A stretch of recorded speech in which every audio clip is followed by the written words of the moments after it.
Welcome to the most connected era in human history. You have 800 friends on Instagram. You have 40 unread messages in your group chats. You can talk to a stranger in Tokyo while sitting on a toilet in Ohio. Yet here you are, floating alone in your dark room at 2 in the morning, staring at a glowing rectangle, feeling like the last surviving organism on a dead planet. Do not worry, you are not broken. Well, technically you are broken, but it is not an accident. It is a feature. You see, your crushing loneliness is not a personal failure of your social skills. It is a multi-billion-dollar business model. Let us play a quick game of economics. Think about a happily married guy who has 3 close friends, plays board games every weekend, and talks to his neighbors. From a human perspective, this guy is winning at life. But from a corporate capitalism perspective, this guy is a total nightmare. He is an absolute economic dead end. He does not order late-night Uber Eats for one because he cooks with his partner. He does not buy useless dopamine trash on Amazon at midnight because he is talking to a friend. He does not spend 4 hours scrolling endless video feeds because his real life is actually interesting.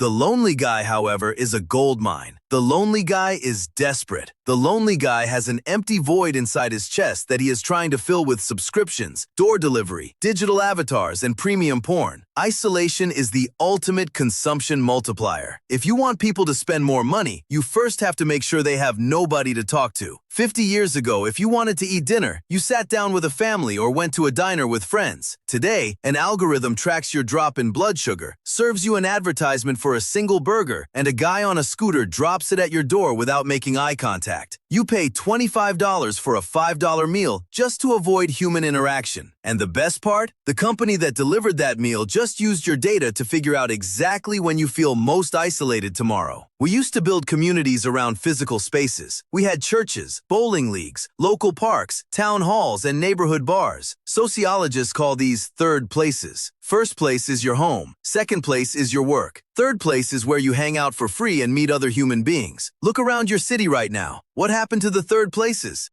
They were systematically destroyed, monetized, or turned into parking lots. You cannot sit anywhere without buying an $8 oat milk latte. Public benches have metal spikes on them so homeless people cannot sleep, but also so you cannot sit down and talk to a neighbor. The modern city is designed to route you from your private apartment box directly to your work box, with zero friction and zero spontaneous human contact along the way. And once you are safely locked inside your private box, the tech giants knock on your door with a solution to the problem they just helped create. They sell you the artificial version of the thing they stole from you. Do you feel lonely? Download this dating app. We promises you will find your soulmate in 5 miles. Except if you actually find your soulmate, you will delete the app. And if you delete the app, their stock price drops. So the app is engineered using the exact same psychological mechanics as a Las Vegas slot machine. It gives you just enough matches to keep your brain hooked on variable rewards, but never enough genuine connection to make you leave the ecosystem. You are not the customer of Tinder. You are the livestock being kept in a state of perpetual singlehood, so you keep paying $15 a month for a green check mark. It gets darker. Why settle for real human beings who are messy, unpredictable, and demand emotional effort when you can just buy a synthetic friend? Enter the era of artificial intelligence companions. Corporations are now building AI girlfriends and chatbots specifically designed to validate your ego 24 hours a day. They will never argue with you. They will never reject you. They will never ask you to take out the trash. They will just nod, send you fake heart emojis, and slowly drain your bank account while your real-life social muscles completely atrophy. We have successfully monetized human connection by turning it into a paid utility. You pay for the internet to see people. You pay for apps to talk to people. You pay for games to play with people. And when all of that inevitably fails to make you happy, you pay a therapist $80 an hour just to have someone sit in a room and listen to you speak for 45 minutes. Think about how insane that is. Listening to another human talk used to be a basic biological reflex. Now it is a specialized service billed by the hour.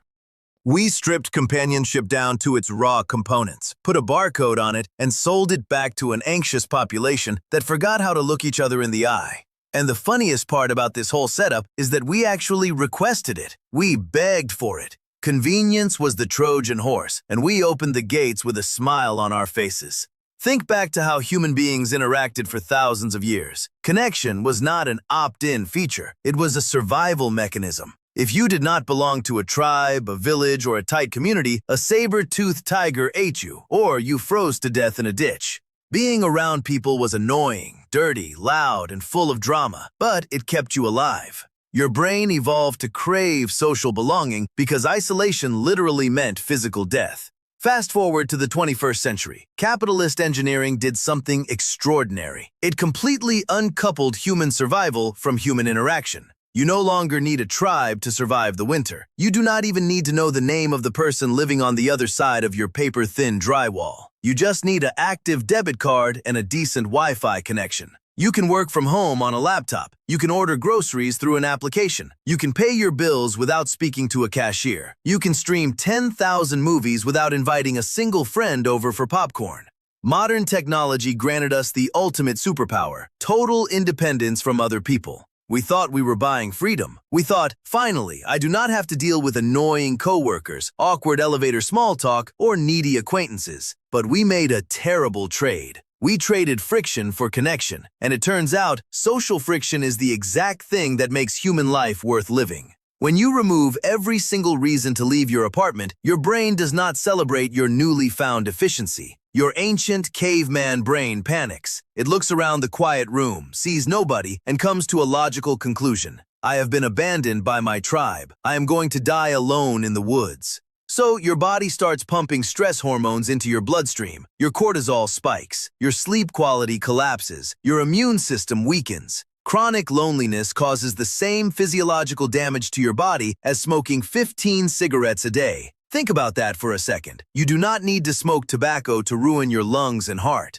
You just need to stay in your room scrolling social media for 5 years while eating food delivered by a guy you never looked in the eye. And who profits from this biological panic? The exact same companies that built the digital cage in the first place. It is a masterpiece of circular logic. Step 1. Remove physical spaces where humans connect for free. Step 2. Replace real-world interactions with digital surrogates that leave you feeling empty and anxious. Step 3. Sell you pharmaceuticals, wellness apps, alcohol, fast food, and endless content to numb the anxiety created by steps 1 and 2. Notice the pattern here? A healthy, happy individual with a rich social life and strong community ties is terrible for the GDP. A healthy person does not buy self-help books at 3 in the morning. A person surrounded by loving friends does not spend $400 on microtransactions in a video game just to feel a fake sense of accomplishment. A person who feels seen and heard does not scroll through endless outrage porn on Twitter just to feel a spark of neurochemical stimulation.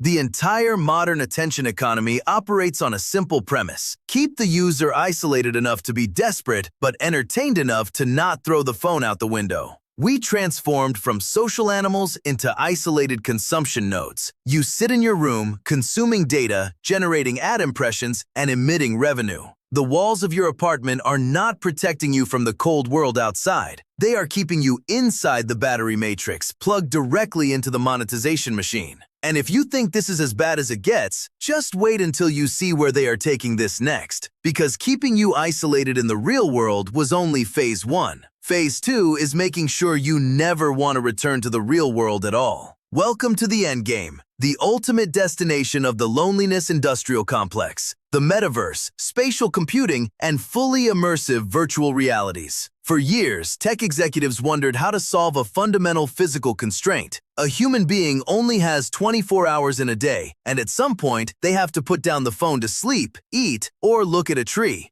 How do you monetize the remaining 8 hours of human existence? Simple. You convince people that the real world is ugly, boring, expensive, and terrifying, while the digital world is safe, customizable, and endless. Look at how they pitch the future to us.